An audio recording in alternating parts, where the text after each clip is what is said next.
யாராக இருந்தாலும் நான் விட மாட்டேன். தன்மான பிரச்சனை அப்படியே ஒட்டி கூறி குழஞ்சு அப்படி அடிபணிஞ்சு போக வேண்டிய அவசியம் எனக்கும் பாரதிய ஜனதா கட்சிக்கும் தொண்டருக்கும் கிடையாது. இது சுயமரியாதை இருக்கக்கூடிய கட்சி. யாருடைய காலில் விழுந்து இந்த கட்சி இருக்கக்கூடிய தலைவர்கள் தொண்டர்களும் இல்லை. தவழ்ந்து காலில் விழுந்து பதவியை பிடித்து எடப்பாடி பழனிசாமி இந்த தன்மான மிக்க ஒரு விவசாயினுடைய மகனை பச்சையின்களே 10 ஆண்டு காலம் கையெழுத்து போட்டு ஒரு பைசா வாங்காத இந்த அண்ணாமலையை பற்றி சொல்வதற்கு எடப்பாடி பழனிசாமி என்கின்ற தற்கூரிக்கு எந்த விதமான அதிகாரம் கிடையாது. 2026 புரட்சி தலைவர் நடத்திய இந்த கட்சி இது போன்ற கிழக்கு தலைவர்கள் என்று வழிநடத்திக் கொண்டிருக்கின்றீர்கள். தூக்கி எறியப்படுவீர்கள். 4வது இடம் கூட கிடையாது.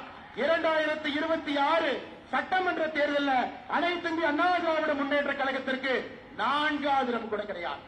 அண்ணே, நீங்க அடிக்கடி சொல்லுவீங்க அழகா, அண்ணே அண்ணே அண்ணே உங்களை கேட்கிறேனே, உங்களை பழனிசாமி ஒத்துக்கிறாரா? முதல்ல அந்த பாயிண்ட்டுக்கு வரேன். இவ்வளவு பேசுறீங்கல்ல அவரை முதலமைச்சராக்கணும்னு சொல்லி. அண்ணாமலை நேற்று சொன்னாருங்க, நான் மதிக்கிறேன், வரவேற்கிறேன், நன்றின்னு சொல்லுங்க. உங்களை காப்பாத்திக்கிறதுக்கு ஏதாவது போஸ்டிங் கிடைக்குமான்னு நீங்க அலைஞ்ச மாதிரி தான் எனக்கு என்னவோ தெரியுது, தவறா தெரியுது. ஆகவே இது மிகவும் வன்மையாக கண்டனத்துக்குரியது. அண்ணாமலை இப்படி மாறுவார் என்று நான் எதிர்பார்க்கவே இல்லை. It's not ordinary person, is IPS officer. தன்மானத்தோடு இருக்கிறேன். ஒரு வில்லேஜில் போறேன், நான் மாடு மேய்ச்சிட்டு இருக்கேன்னா அதான் என் தொழிலாகி போச்சு.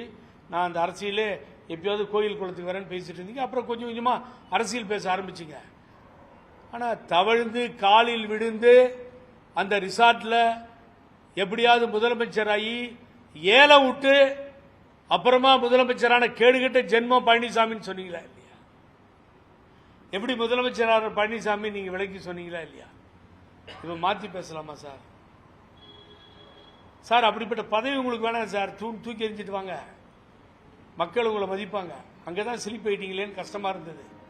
ஆகவே தான் நான் அதை போட்டு காமிச்சு மீடியா முன்னாடி இப்படி பேசினார், இப்ப இப்படி பேசுறார், மாத்தி பேசுறார் அப்படிங்கறத சொன்னேன். ஆட்சிக்கு ஒன்றும் வரப்போறதுல விடுங்க, நீங்க இல்ல.